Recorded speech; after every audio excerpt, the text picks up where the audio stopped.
if you never want anyone to hate you, the only thing you can do is like not do anything. Like, don't have any social media accounts, don't create anything, don't post anything fun or interesting or thought provoking on any channel in existence. Stay home, don't talk to people. If you have to go out to get coffee and a bagel, make sure you don't say anything to anyone there because you might be judged for that too. Uh, yeah, this is the only option. And unfortunately, that's not an option for me. I am a creator, I'm an artist, and I will do that no matter what. Uh, Even if it's like the end of the world, literally, even if it's like the last day on earth, I am pretty certain I'm going to spend that day creating something. Hi, my name is Riddhi Chakraborty, and I'm a senior writer and producer at Rolling Stone India. I just had a brilliant conversation with the legendary Tablo of Epic High.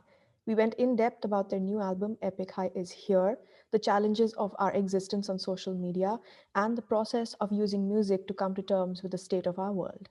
Sorry that I'm inside a car. It was the quietest place I could find. I was I have to pick up some stuff for my daughter. So I sort of got stuck. No worries. I have done interviews in some really bizarre places, so this is actually totally fine. But how are you doing? How was your week? How's everything going? uh, the week, the weeks after the album release have been pretty crazy.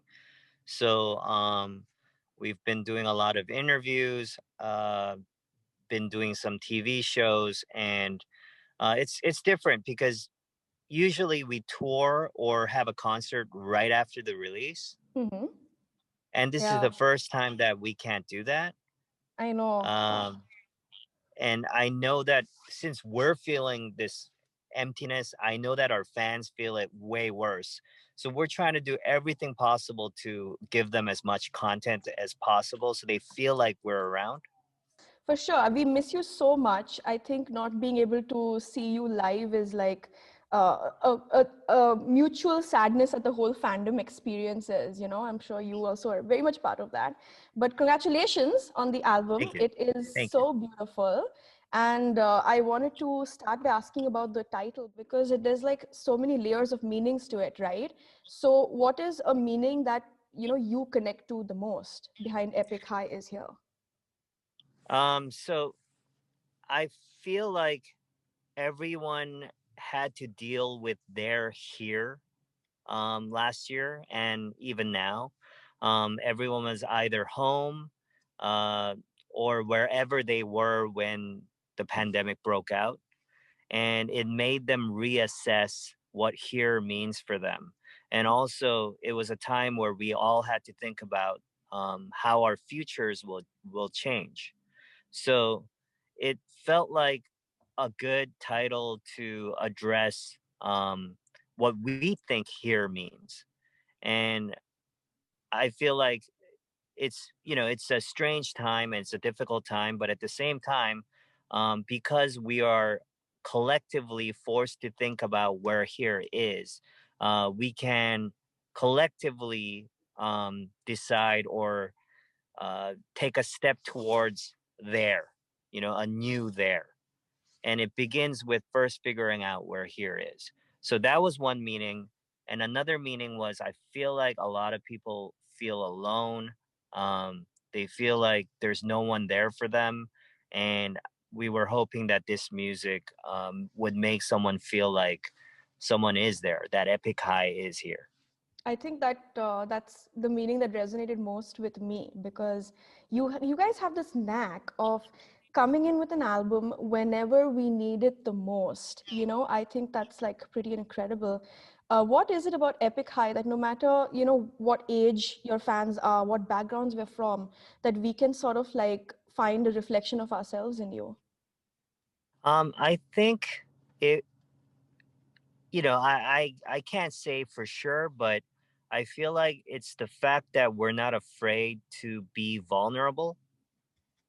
We're not afraid to be honest about our flaws or our shortcomings in our music, through our music.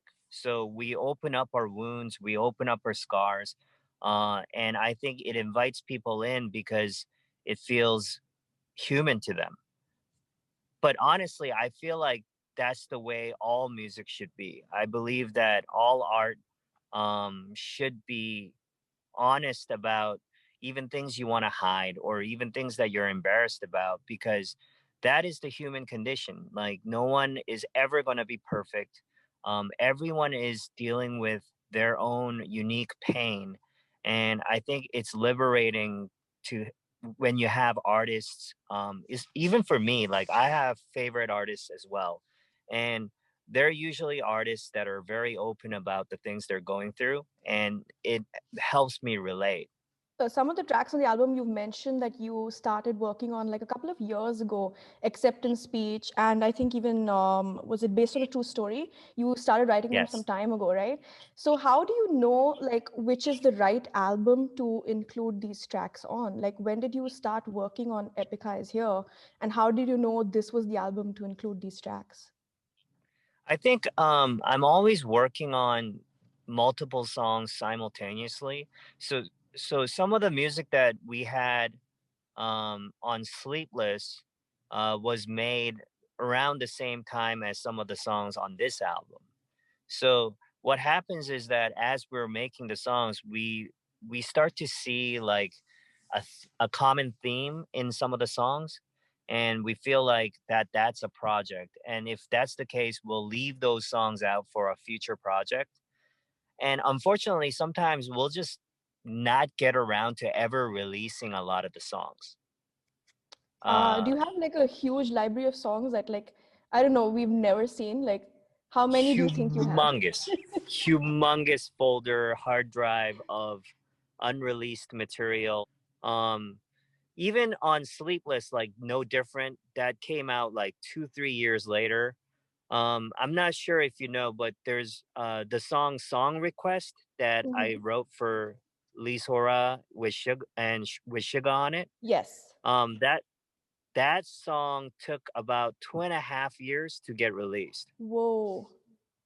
Like Suga did his verse twice because so much time had passed, and he wanted it to be perfect, and it was perfect once he redid it again. It was good the way he had it before, but that's how much time passes by sometimes with my music. I wanted to also ask you about your incredible roster of collaborators on this record. So many of my favorite artists. And how do you sort of like know which artist is right for the song? Do you write the song with the artist in mind, or does the artist come to mind after you finish writing the song?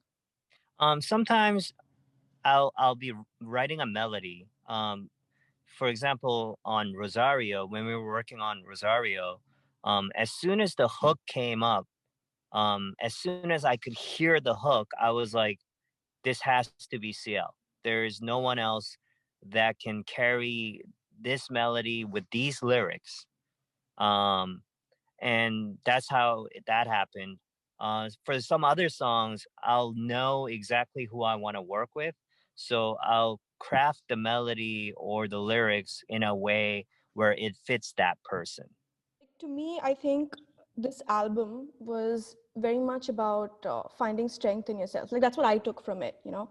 And I know that you don't completely explain your albums and the meanings behind them because you want us to sort of find what we need, right?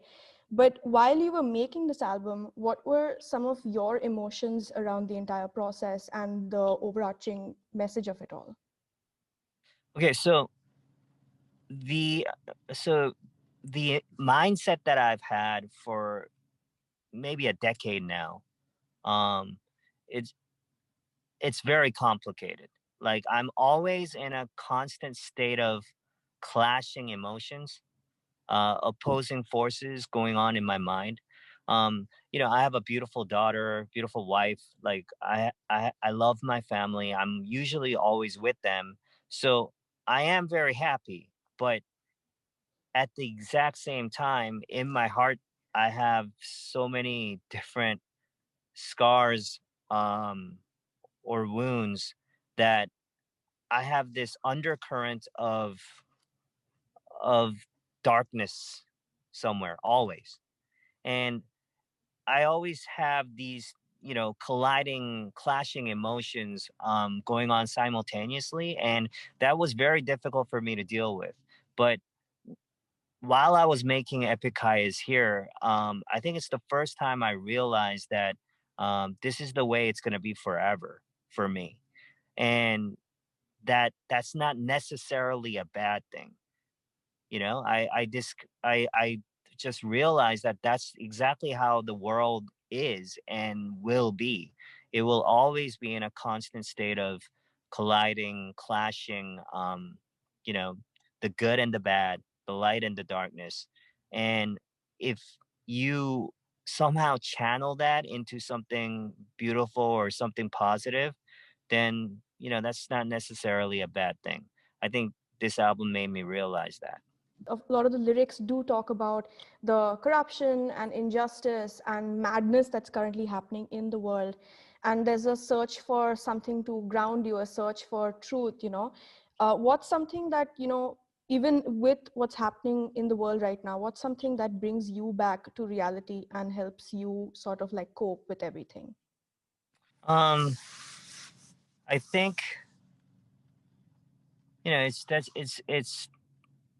it's difficult, but I think one thing I don't do is I never try to like shield away or hide away reality. If you know what if you get what I mean, like I don't try to ignore that reality is there. And unfortunately, a lot of people do. We have so many different ways to now ignore reality in a fun way. We have all these different platforms. We have all this content that we can just, dive into. But I choose to just take all that in and deal with it on a daily basis. And that's the case with personal things that I go through as well. um there are things that happen to me that I try to block out, but now I'm trying not to do that. Like I try to face it and to deal with it. And it's still a work in progress, but yeah, not yeah, just ignoring reality. Sometimes it feels great, but it's always there. It's always going to be sitting there even when you come back from your vacation. So um yeah, to face reality as it is, and to try to discover some kind of hope from it, or some kind of progress, or even if it's something where facing that reality makes you feel like a lesser person, or makes you feel like you're a sinner, or there's something wrong with you.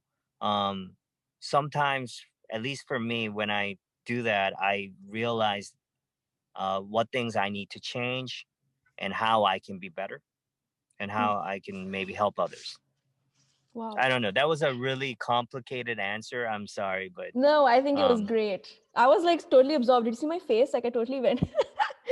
But I wanted to ask about something about your lessons, right? Which you've done in several of your albums, because with Map of the Human Soul, it was lesson one. So with this one, why did you decide to go back to lesson zero? Like what was the thought process behind that? so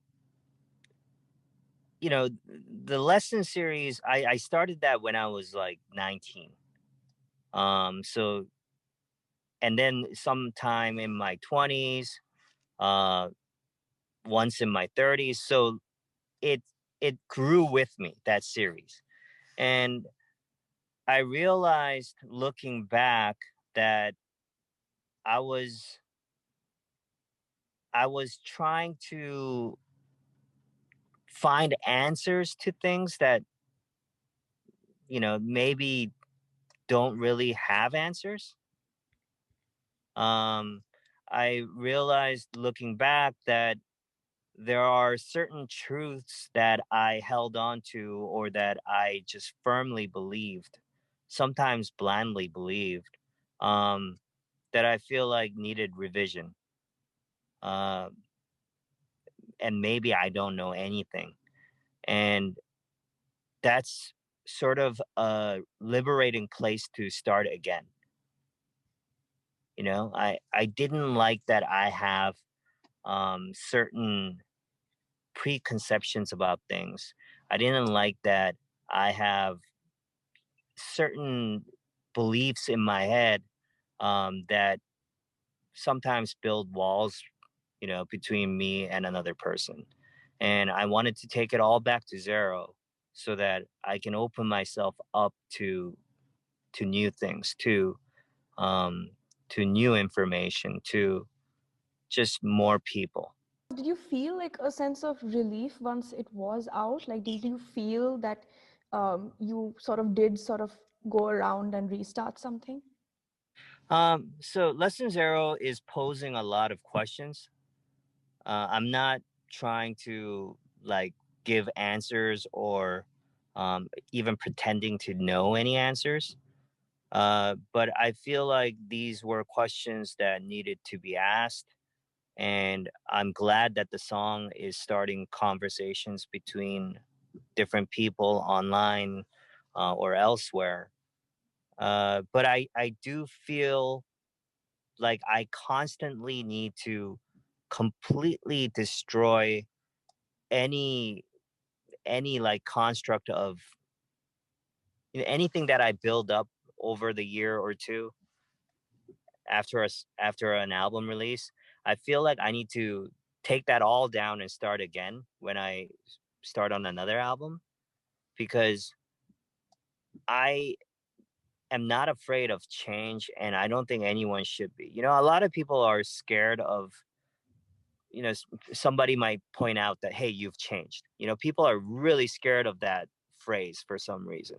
But everyone should constantly be changing, right? If somehow it's become a merit for somebody to constantly be the same, you know, Yeah. and I don't think that should be a merit.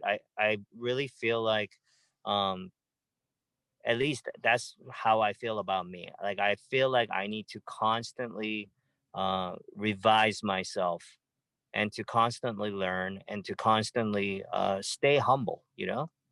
The 10th album, right? The number 10 album being such a big deal. I mean, not just in Korea, but like globally, an artist doing the 10th album. Did you like have a vision in mind for what you pictured would be your 10th album? And do you feel that you met that with Epic High as here? Back in the day, when I imagined my, a 10th album, like that's 10th studio album, that's like a pretty big number. So back in the day, I imagined it would be something like celebratory, like something like a celebration, something fun, maybe feel like an award show, maybe. And that's not how it turned out to be, because we all went through 2020, and we are going through 2021 right now, collectively, globally. And it is not where my mind is at, and it is not where anyone's mind is at. So um, it just happened this way, where the 10th album was being made. It was pre-COVID when it started, but as soon as this happened, 2020 happened, it was impossible for us to ignore what was going on. And we were confused with anyone else. We were confused with everyone else. We were just as scared. We're still confused, actually. We don't know how things are going to go. We don't know what the future holds for everyone. Um, and it would be weird for us to ignore that fact. It would be weird for us to create an album that pretends everything is the way it was, because it's not. So we decided to just create an album where we are confused, and that's okay, because so is everyone else. With I know like you're gonna see this question coming, but Epica is here part two. Is it like drastically different from this album, or is it like a similar sense of themes and sounds, or are you flipping everything around? I think So we are done with about 70% of that album, but there will be big changes. There will be new additions, some subtractions, but it feels a little different. I think I think part one sort of goes head on into uh, it goes head on into the things that the world is experiencing, um, and it deals heavily with the outer world. I think the second part of the album is more internal at times, um, and it's tricky to say that it's completely different from part one because some of the songs are different, but some of the songs still run with the same vein. Um, but I do feel like it is gonna be a more comforting album. You talked about, I watched your podcast, I watched the podcast with Eric, the Devak show, and you talked about perfectionism and the chase for perfectionism on that, which I also really connected with. Over the years as an artist, do you feel that your definition of what is perfect has changed or shifted? I think one of the difficult things um, about living in the modern world with social media, and this applies to not just this applies to everyone. It's not just to entertainers or musicians, right? Because we are all living in the public eye now, Right. and I think the problem is that the strive for perfection has changed a little bit. Like back in the day, are people were the same way in all periods of time. Everybody wants to be perfect. Everybody wants to reach some kind of greatness. But right now, I feel like the problem is that we are all forced to try to live up to somebody else's idea of perfection. And the problem is that no one person can decide that, and no group of people can agree on what that is.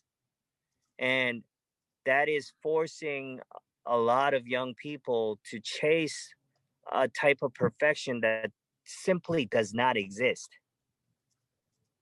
And that can lead to dangerous results. I simply have never tried to be perfect because I realized early on that I'm not, you know? Like I just have to look in a mirror. It's very simple for me. I just look in a mirror and I'm like, okay, I'm not perfect. I go to the gym or this or a pool. I take off my shirt. I know I'm not perfect. So I knew right away, and I never chased it really. But becoming an entertainer, becoming an artist, there were situations where I was, people expected me to be perfect, not because I'm trying to be perfect, but because they feel like I should be, which Yeah. is ridiculous. You know, no one should impose that kind of standard on anyone because you wouldn't want that done to you. Like nobody wants that done to them. So before you put something out, do you ever have like this moment of fear that, the audience might say something, that they might attack you or something like that? Is that something that ever affects how you write something, how you produce something? Or is it something like where you're like, no, I don't give a damn? Well, I mean, I do. Okay, so I may not. I may not respect the opinions of certain people that are malicious or simply plain evil. But I do respect people in general. I respect people. I love human beings. So of course, it's always in the back of my mind. Like I know that I have a certain amount of influence, and I don't want to ever have. I don't want to ever cause like, or write lyrics or write songs or create any content that will harm someone. I never want to do that or make someone feel bad. I want, at the end of the day, I want all of my content, even when it's an aggressive song or even when it's a song filled with cuss words, I want it to do something positive for the people that listen to it, you know? So I am constantly thinking about people. The thing is, I will not. Okay, the only other option you have, if you never want criticism, if you never want anyone to hate you, the only thing you can do is like not do anything. Like, don't have any social media accounts, don't create anything, don't post anything fun or interesting or thought provoking on any channel in existence. Stay home, don't talk to people. If you have to go out to get coffee and a bagel, make sure you don't say anything to anyone there because you might be judged for that too. Uh, yeah, this is the only option. And unfortunately, that's not an option for me. I am a creator, I'm an artist, and I will do that no matter what. Uh, Even if it's like the end of the world, literally, even if it's like the last day on earth, I am pretty certain I'm going to spend that day creating something. And nothing can really help, nothing can help that. Like nothing can stop that. On the entire album, what's a track that you connected with personally the most? Does it like change every day, or is it like one that's remained constant? I I I like all of the songs on the album for different reasons. It's impossible for me to choose a favorite song because I played a part in creating all of them. But I think Rosario is definitely a song that is important to me because I feel like there's layers to this song that is deep beyond the surface. Um, and I want this song to give people like energy and confidence and supreme courage. But at the same time, like if they dig in deeper, I want them to realize that the song is also filled with heartbreak and pain. Um, and maybe that's why this strength and this courage and this hype like energy exists. Maybe sometimes that kind of strength and power can only come from uh, being a little damaged. Uh, at least that's where most of my strength comes from. Last time that we spoke about the differences in, I think, the general message that you want to give out with each album, right? Like with Sleepless In, again, it was about that same sort of insomnia that a lot of people go through, which I also go through and I could really connect with. So with this album, what is the whole message that you sort of hope that like people can get, like from all the different songs? I think the message is that life is hell. Um, but if you learn to flourish in the flames,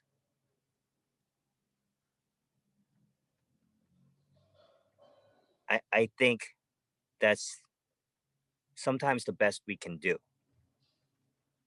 But yeah, it sounds really negative, but um, that's not how I mean for it to sound.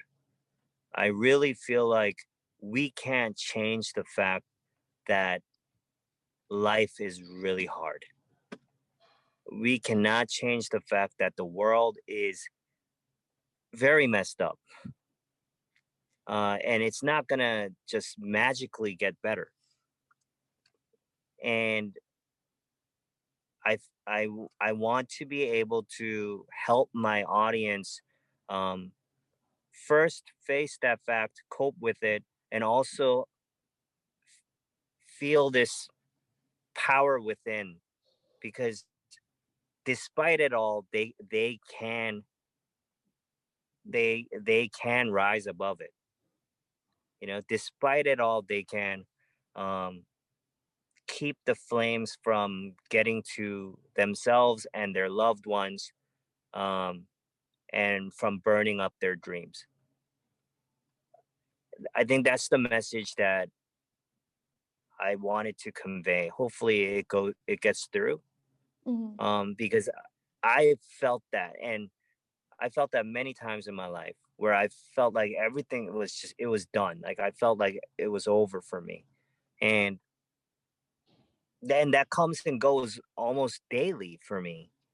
But when I when I know that I can rise above it day by day, step by step, even if I get pulled down again, I know I can rise again.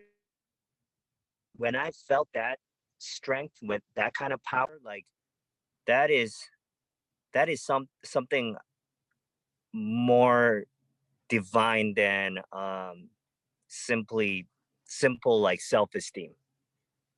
I want to be able to convey this to my audience, and I want to be able, if I could, I would just hand this power out. I want everyone to know that they can be very, very powerful. I think I definitely felt that with Rosario while listening to the track. I definitely felt that A, I'm not alone because Epica is here right there with me. And B, that you can sort of conquer your biggest fears and you can sort of like rise above it and you don't have to give a damn what people say. So I think so thank you for that, for being there for us. I think like that's I think the best gift you've given us. And is there anything that you've seen, because you're so interactive with everybody on social media, is there anything you've seen from your fans, like a particularly touching message that they've got from the album or a story that's like sort of stayed with you? So I'm getting a lot of feedback about how they feel like after listening to some of the songs on the album, um, they feel like they can do anything. And the feeling I get from reading these messages, it feels like they haven't felt that way in a long time. And it feels like there's just a lot of weight on their shoulders, and they've just had a lot of people in their ear, telling them why they can't do something, um, and why even if they can do something, it won't matter. And uh, I know that the part that I play, the part that I play in the world, is tiny compared to a ton of other people that are out there, on the front lines of change. I know this, but um, this is what I feel influence people in a tiny way to at least get up in the morning and feel like they can do anything that day. That they can change their lives for the better, uh, at that moment if they choose to. Um, that makes my day. That makes my existence worthwhile. So getting these messages is way better than seeing a song on a chart somewhere, uh you know the album selling well. I mean, all of that I'm grateful for, but those things will not matter to me 5-10 years later. What will stay with me forever, though, till my last moment, is uh like the texts or the emails or the letters where people are connecting with me for real. And I am so happy to see certain people change their lives. It's it really affects me and really makes me feel like I'm doing something that's worth it. Yeah, you absolutely are. Thank you very much. I mean, it means the world to us also that you're able to put out music like this that sort of changes our lives and helps saves our lives at times. I mean, that's certainly true for me. So I think it's we're grateful to have you. Absolutely. But I Thank do you. want to I do want to talk to you about India, because last time we spoke, you mentioned that you love looking for new artists and you found a couple by Rolling Stone. Have you found anyone else, anyone interesting recently? Unfortunately, not. So, uh, my channels are always open for like people suggesting things to me.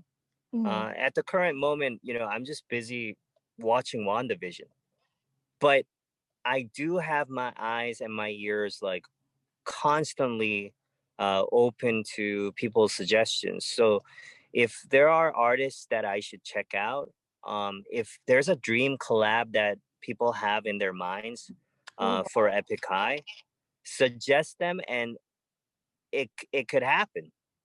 And as you must know, like I love collaborating with different people around the world, like various people around the world.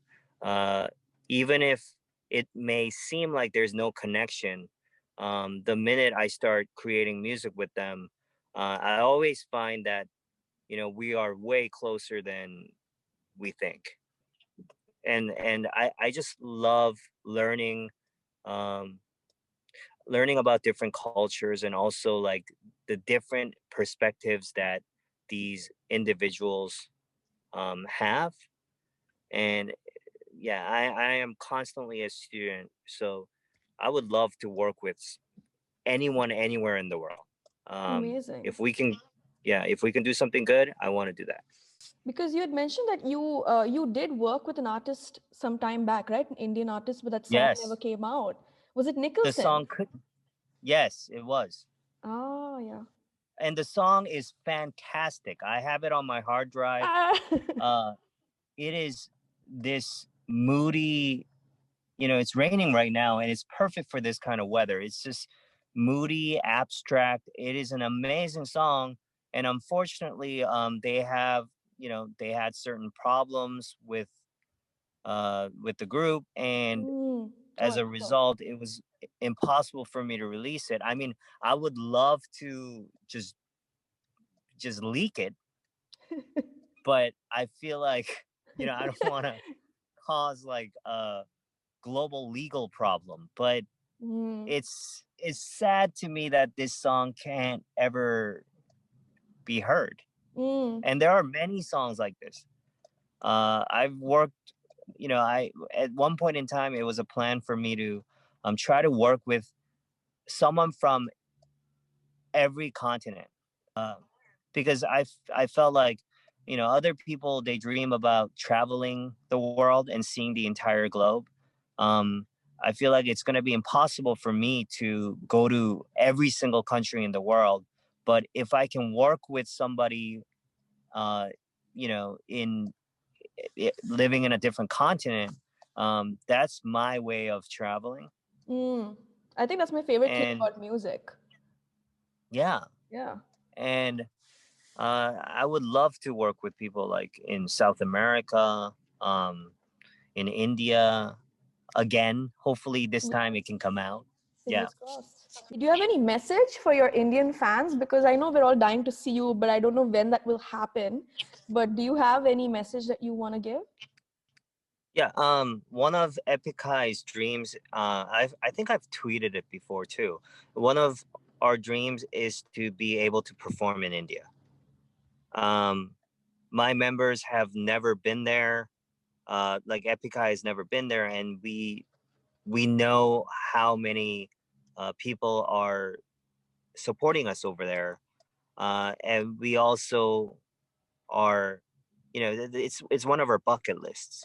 So hopefully we will get that chance, and if we when we do get that chance, we will put on the best show ever for the audience there. So know that you guys are always in our minds, and we will try to make this dream come true.